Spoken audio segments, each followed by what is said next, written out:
नमस्कार। अपनी online class में आपका हार्दिक स्वागत है। जैसा कि पिछले 2-3 दिन से अपन ये पढ़ रहे हैं कि प्रत्येक चैप्टर में जो राजस्थान बोर्ड में क्वेश्चन आते हैं, तो उसी सीरीज को आगे कंटिन्यू करेंगे चैप्टर नंबर 4 से। चैप्टर नंबर 4 जो है वो है सारणिक। अपना जो चैनल है इस पे अपन ने पहले चैप्टर के बारे में डिस्कस कर लिया था कि इस चैप्टर में क्या क्या आता है, कौन कौन से टॉपिक है। आज अपन ये जो पढ़ रहे हैं वो केवल क्वेश्चंस की बात है कि कैसे क्वेश्चन आते हैं। सबसे पहली बात करें तो इसमें एक ही क्वेश्चन आता है 3 अंक का। ध्यान दीजिए, 3 अंक का क्वेश्चन आता है तो आप मान के चलो कि बड़ा क्वेश्चन, ज़्यादा बड़ा क्वेश्चन आएगा नहीं। ठीक है, मतलब अच्छा सा क्वेश्चन आएगा, छोटा सा क्वेश्चन आएगा, इतना बड़ा क्वेश्चन नहीं आएगा। हालांकि अपना जो चैप्टर उसमें 2-4 क्वेश्चन, बड़े क्वेश्चन भी दे रखे, लेकिन जहाँ तक इस चैप्टर की बात करें एक छोटा क्वेश्चन आएगा, ठीक ठाक सा आएगा मतलब। तो आज अपन उसी क्वेश्चन के बारे में कि कैसा प्रश्न आता है। देखो, प्रश्न कोई सा भी आ सकता है, ऐसे नहीं है कि जो अपन यहाँ सोल्व करा रहे हैं वही क्वेश्चन आएंगे।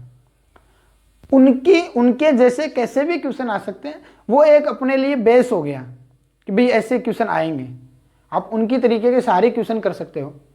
ऐसे नहीं है कि कोई चैप्टर उसमें क्वेश्चन 1 अंक का आ रहा है और अपन जैसे 6 नंबर का कोई क्वेश्चन बताओ उस प्रकार के क्वेश्चन सोल्व करें, ऐसा पॉसिबल नहीं है।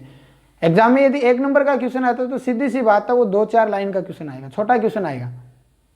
उस चैप्टर से आप बड़े क्वेश्चन नहीं करें तो भी कोई बड़ी बात नहीं है। ठीक है, तो ऐसा ही अपन यहाँ करते हैं कि एक क्वेश्चन आएगा 3 अंक का, क्वेश्चन आएगा ऐसे। अब सारे क्वेश्चन इसमें ऐसे ही है, आपको समझना है कि अपन करते क्या है इसमें। तो पहला जो क्वेश्चन वो ये है, सिद्ध कीजिए कि इस सारणिक का मान ये होगा।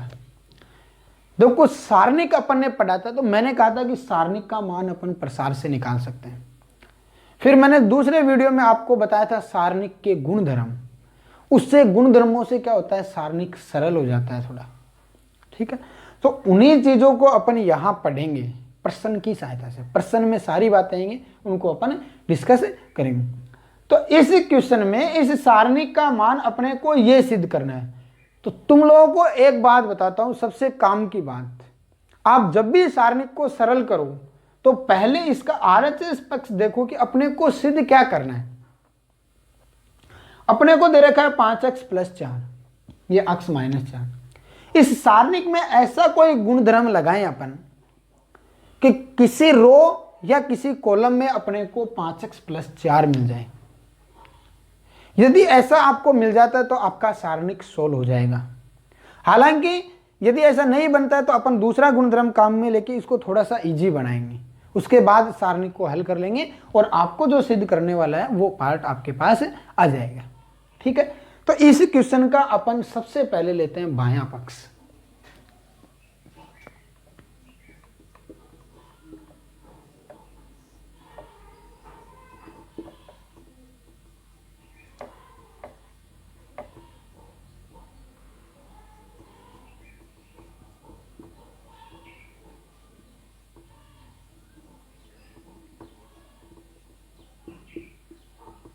ठीक है, अब ध्यान दीजिए 5x + 4 कैसे बनाएंगे। 5x + 4 देखो, x + 4 यदि अपन इस अवयव को, इस अवयव को, इसको तीनों को एक जगह जोड़ दें तो 2x और 2x कितने हो गए, 4x, और 1x ये रहा, कितना हो गया 5x + 4। कहने का मतलब C1 में अपन C2 और C3 को जोड़ के लिख दें तो 5x + 4 आ जाता है। आप R1 R2 को, R1 R2 R3 को जोड़ेंगे तो भी क्या आएगा, 5x + 4। अब बात ये कि अपन जोड़ सकते हैं कि बिल्कुल जोड़ सकते हैं कि सारणिक का एक ऐसा गुणधर्म अपने पढ़ाया था कि किसी सारणिक की एक पंक्ति, एक या स्तंभ में अन्य सारणिक जो अन्य पंक्ति या स्तंभ है उनके अवयवों को जोड़ या घटा सकते हैं, उससे सारणिक के मान में कोई परिवर्तन नहीं होता। अपन ने संक्रिया लिखवाई थी बोर्ड पे कि ऐसी ऐसी संक्रिया अपन काम में ले सकते हैं, तो उन्हीं में अपन एक संक्रिया काम में लेंगे। कौन सी, कि R1 change into R1 + R2 + R3। आप इसका मतलब समझ लीजिए, R1 को चेंज कर रहे हैं किसमें, R1 plus R2 plus R3 में। कहने का मतलब कि R1 की जगह R1 R2 R3 को जोड़ करके आपको लिखना है। ये सारणी का गुणधर्म कहता है। ठीक है, ध्यान दीजिए 5x प्लस 4, मेरी बात समझ में आ गई होगी। R1 R2 R3 तीनों को जोड़ दें, जुड़ गए। फिर ये R1 R2 R3 5x plus 4, 5x plus 4, बाकी ऐसा कैसा 2x x प्लस 4 और 2x।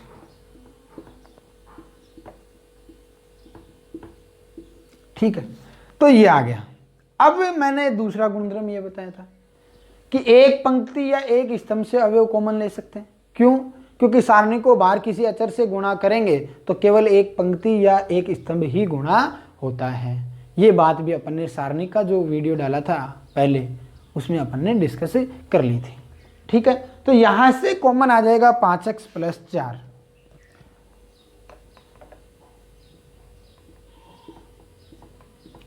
अब यहां कॉमन आ गया तो 1 1 1, 2x x plus 4, 2x 2x 2x x plus 4। ठीक है भाई, इतना करने के बाद मेरी बात यहाँ तक क्लियर है? कुछ नहीं किया, 5x प्लस 4। अब ध्यान दीजिए, यदि आपको किसी पंक्ति या स्तंभ में तीनों अवयव एक एक मिल जाते हैं तो दो अवयवों को अपन जीरो बना सकते हैं। जीरो कैसे? C1 में घटा देंगे C2 को और C2 को घटा देंगे, C2 में से घटा देंगे C3। ठीक है, ये दो संक्रियाएं और अपन काम में ले लेंगे तो ये अपना सारणिक और सरल हो जाएगा।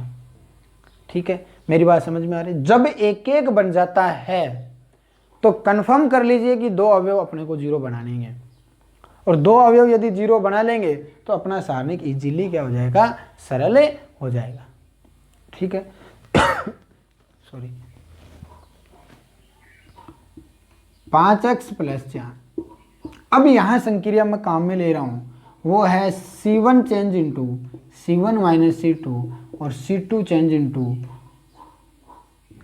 C2 minus C3। ठीक है, आपको ये संक्रिया और काम में लेनी है कि C1 की जगह तो C1 माइनस C2 लिखना है। C1 minus C2 0, C1 minus C2 x minus 4, C1 minus C2 0। C2 की जगह लिखना है C2 माइनस C3 तो 0, ये आएगा 4 माइनस x, और ये जो आएगा वो आएगा x माइनस 4, इसमें से घटाएंगे, फिर ये आएगा 1 2x और x प्लस 4। ठीक है, अब दो जीरो बन गए तो सीधी सी बात है, बस एक जो अवयव बच गया उसके अनुदिश प्रसार करना है। कहने का मतलब इसमें अपन करेंगे R1 के अनुदिश प्रसार से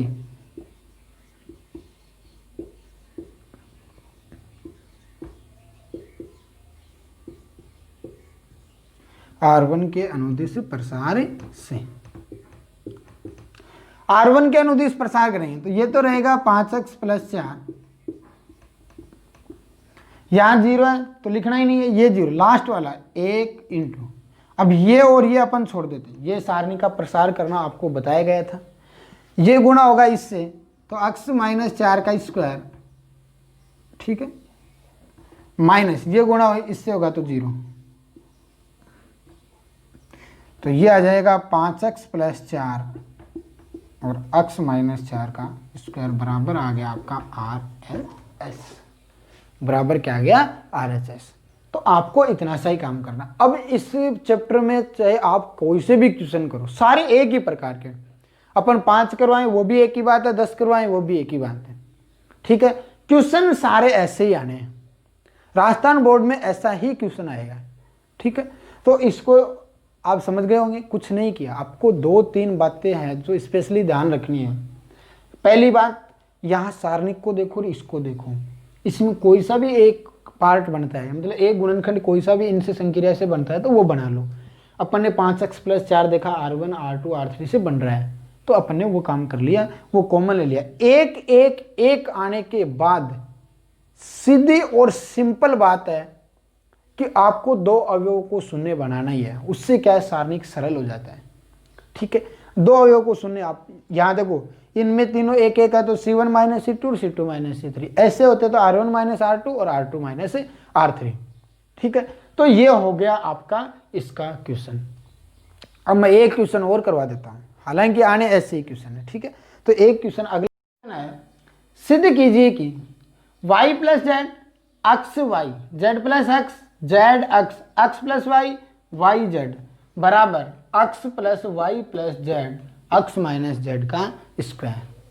ठीक है, अब अपने को वही बात, सबसे पहले इसको देखो, अक्स प्लस वाई प्लस जेड बनता है क्या कहीं पे? यदि ऐसा बनता है तो पहले अपन वही काम करेंगे। ठीक है, तो सबसे पहले इसका LHS ले लेते हैं।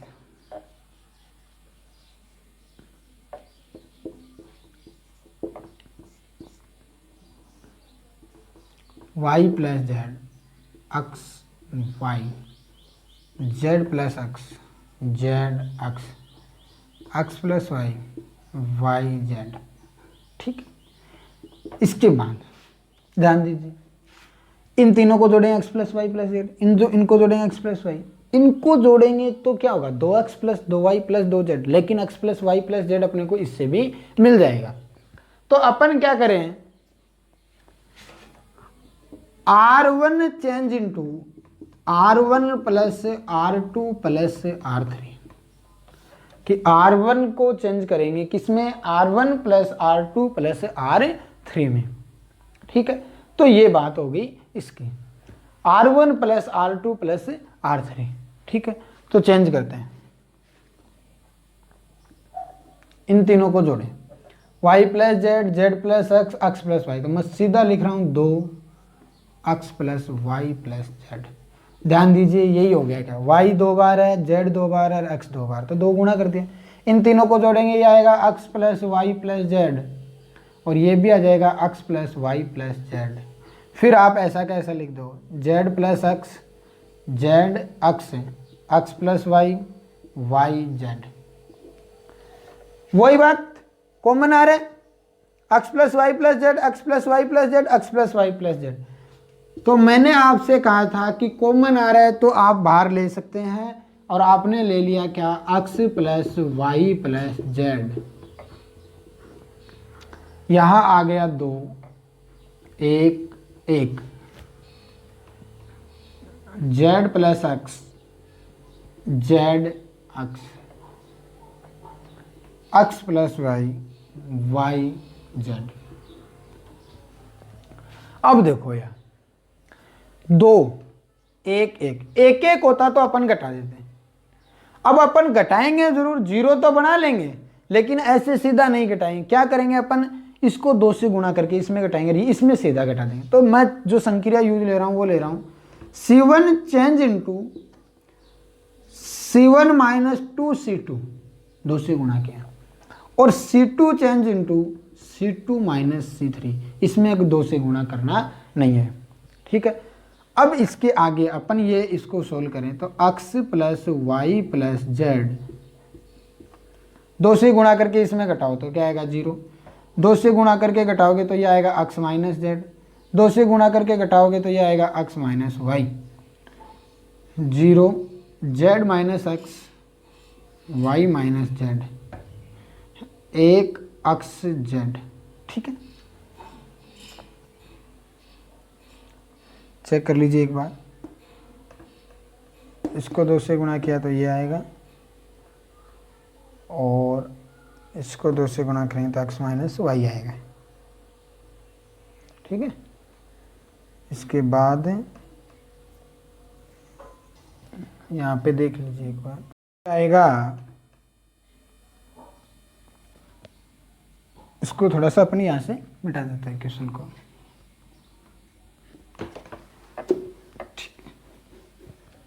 तो यह आएगा आपके पास x plus Y plus Z,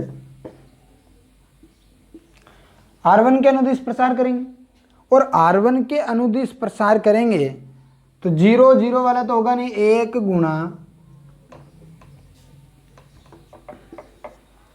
इन दोनों का गुणनफल, x minus Z Y minus Z minus x minus Y और z माइनस अक्स। ठीक है, अब इनको गुणा करते हैं, X plus Y plus Z, X Y X Z Z Y Z square. अब देखो माइनस और भी है यहाँ, जेड एक्स आएगा लेकिन माइनस का जेड एक्स, माइनस अक्स स्क्वायर लेकिन माइनस हो रहा है तो क्या आएगा प्लस अक्स स्क्वायर, वाई जेड माइनस का आएगा, एक माइनस बाहर है प्लस का Y Z, X Y plus का आएगा एक माइनस, तो माइनस का अक्स वाई। अब जो कैंसिल हो रहा है उसको काट देते हैं अपन, अक्स वाई से अक्स वाई जेड से वाई जेड, अक्स प्लस वाई प्लस जेड, ये आएगा अक्स स्क्वायर माइनस 2 अक्स जेड प्लस जेड स्क्वायर, ये क्या हो गया अक्स माइनस जेड का होल स्क्वायर। ये आपका क्या हो गया आर एस, ये क्या हो गया आर एच एस। तो ध्यान दीजिए, कुछ नहीं करना है, ये देखना है, ये बनने के बाद ऐसा आ जाता है तो आपका क्वेश्चन सरल हो जाता है, बस आपको जीरो बनाने हैं, 3 में से 2 जीरो बन गए, एक कैन इस प्रसार कर दिया और ये हो जाएगा। तो ऐसे ही क्वेश्चन आएंगे, ठीक है, और ऐसे क्वेश्चन आप आसानी से कर सकते हैं। धन्यवाद।